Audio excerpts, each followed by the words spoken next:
Tani mirë se erdhe. Jemi sot duke pirë kafe turke për herë të parë. Mirë unë që shikoj filxhanët ande nga fjeri, po ti pse pi kafe turke? Faleminderit për ftesën. Për fat mirë unë nuk kam me këto varësitë jo duhani, jo kafja, jo domethënë ekspresi këto që bëhen keq. Për shkak edhe të punës që kam bërë, nuk kam pasur akses gjithkohës. Dhe kjo më ka ndihmuar kjo pjesa e kafes turke, për më ka dhënë një lloj lirie, sepse duke mos patur varësi, edhe nuk e vras shumë mendje, nuk e vuaj këtë pjesën siç bën që ja spim kafe, më kaloj ora, kalon 2 orë, 3 orë, zgjedhem të kafe se është kafe e mirë. Kjo është e para, si mund t'jap si. E dyta, pse jam mësuar me kafen turke? Si reporter terreni në Sallaki kam qenë po ti kisha mbledhur në një ditë sa lek me çdash me hedh, do ishte edhe lek poshtë kafes aty. Ke si shkonte ajo, do e kisha bërë një shpim vete, vetëm duke marrë. Dhe ka ngel edhe nga kjo pjesa tjetër. Mbase po t'isha marrë me një sektor tjetër, do t'isha marrë me politikën për shembull, edhe rije në këto lokalet e mira të Tiranës, do pinim këto kafet, çka quhen këto Ilje, ku diun Lavaca, i bëjmë reklamë. Por pjesa po them vërtet që e kam, pse më ka ngelur kafe turke dhe nuk pi dot kafe tjetër, nuk kam. Domethënë, edhe këtë se kam me detyrim. Po e gjeta mirë, po se gjeta, s'është një problem i madh.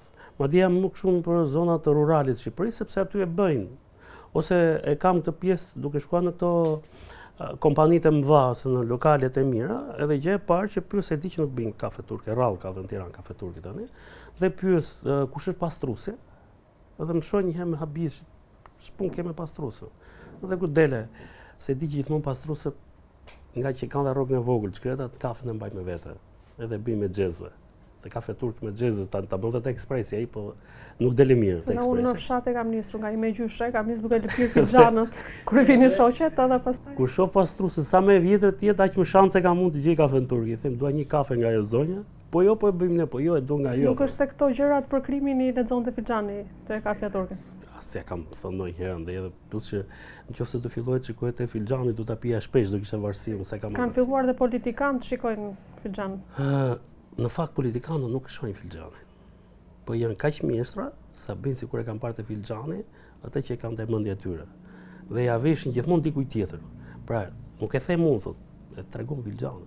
Mua më thanë që një drejtues politik e kishte parë sa mandate do merrte filxhan. Ai drejtuesi e shef natën edhe shkruan ditën. Thjesht i duhet një kafene, jo i kafe. Atij duhet kafeneja dhe te kafeneja do edhe një plasmasë aty sipër që ta shkruaj atë që ka parë në ëndër. Ta skicoj se ai skicon është artist. Unë në fillim pata merak se nuk do pranoje për intervistë, po thash pastaj kur shkonte Ylli Rakipi, katunar ai, katunar unë, tash po e marr guximin edhe gjithë këto vite kam pritur që të më gjeni ju. S'më gjetë dot, kanë filluar unë të gjej një nga një tani të gjitha. Tani puna është çfarë kërkon. Po unë nuk është se kam kërkuar në fakt, sepse për fat mirë jam mësuar me këtë tani në terma moderne që impresioni, po me dajakun thonë, që je gjithkohës fute bjerë dhe ti mundohu fiton disa reflekse, ke parasysh kur njëri hap krahun ti fap mblidhesh kështu. Dhe unë sa nisi dikush të binte fap mblidhesh, pastaj e kuptova me kalimin e kohës si të mblidhesh, si të lirosh, ti do ta hash dajakun. Kështu që më mirë rrisi trimat edhe përballoje.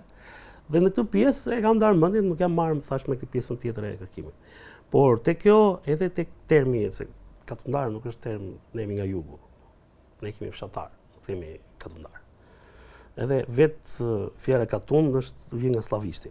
Prandaj më mirë rrim shqipës. Ke të drejtë. Edhe ylli është nga jugu. Por edhe vetë fjala fshatar ka një hierarkie. Nuk janë të gjithë një lloj.